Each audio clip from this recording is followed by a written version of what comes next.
A fallen police officer honored by his fellow first responders. This afternoon, murdered North County Officer Michael Langsdorf's body was moved from North County to South City in preparation for his funeral. Along the way, his body was greeted by officers and firefighters saluting and bowing. During that procession, an accident occurred that tonight has 2 Metro police officers on the mend. Sky Zoom 4 video shows how multiple officers, even medical professionals, came to the aid of the bike officers. They crashed after clipping each other's bikes on Chippewa near Jameson. One injured officer works for the Webster Groves Police Department, the other for the St. Charles County PD. News 4's Kim St. Ange is live in South City detailing the latest on those officers' conditions.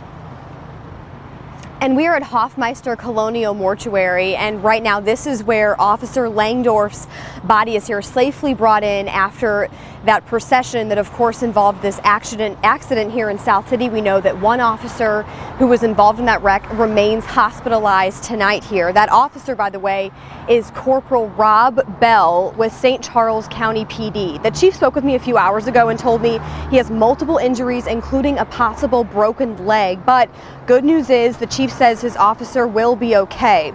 The Webster Groves officer has not yet been named. We do know that he has some bad road rash. During the procession, the officers were doing what's called leapfrog. So basically what they do is they bolt ahead of the procession to close off the intersections from traffic. So this is used across the country, but it can be dangerous. Officers have actually been killed in some of the collisions doing just that. And we asked the St. Charles County chief why leapfrog is needed.